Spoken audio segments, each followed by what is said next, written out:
السلام علیکم ورحمۃ اللہ وبرکاتہ. Dear brothers and sisters,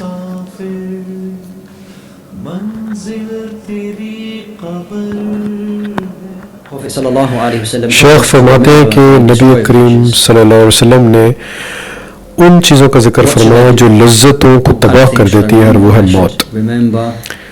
اور فرمایا کہ ہم اپنی سنسیریٹی کے ساتھ اپنی تمام عبادتیں جس طرح سے یاد رکھتے ہیں اسی طرح سے ہم اپنی موت کو یاد رکھیں. ہم اپنی انٹینشنز کو صحیح کریں. جس وقت ہم عبادت کرتے ہیں نماز پڑھتے ہیں ہم اپنی نیت کو صحیح فرمائیں اور شکر ادا کریں اللہ تعالیٰ کو جو نعمتیں اس رب العزت نے ہمیں عطا فرمائی.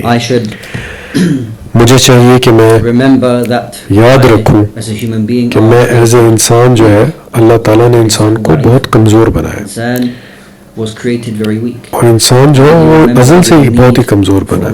اس کی بہت سی ضروریات ہیں اور اللہ عزت فرماتے ہیں کہ نبی پاک نے فرمایا کہ جب آپ کسی مریض کو دیکھیں تو اللہ سے دعا کریں کہ اللہ اس کو صحت عطا فرما اور اس کے ساتھ ساتھ یہ دعا کریں کہ اللہ مجھے صحت عطا فرما.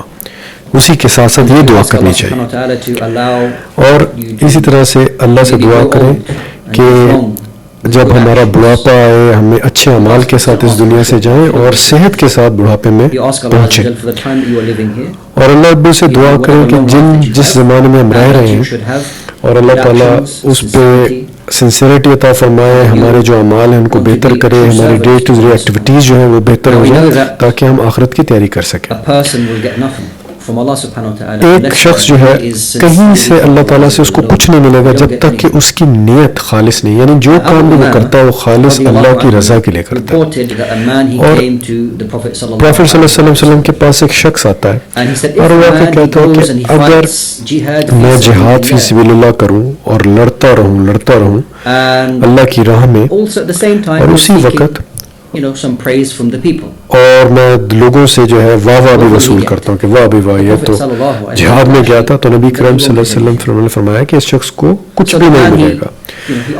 اور یہ سوال اس شخص نے 3 دفعہ نبی کریم صلی اللہ علیہ وسلم سے پوچھا کہ میں جہاد میں جاؤں اللہ کی خاطر لیکن مجھے لوگوں سے واہ کرنے کو ملے کہ وہ بڑا جہاد کر کے آئے. اللہ نے نبی صلی اللہ علیہ وسلم نے فرمایا کہ اس کو کچھ بھی حصہ نہیں ملے گا.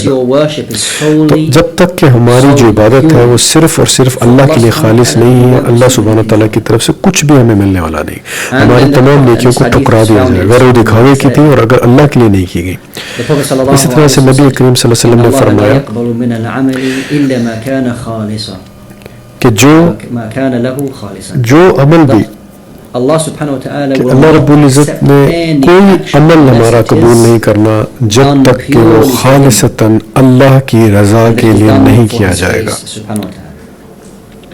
تو ہمیں چاہیے کہ ہم اس بات کو یاد رکھیں کہ ہمارے جتنے بھی عمل ہوں وہ اللہ رب العزت کی رضا کے لیے ہوں.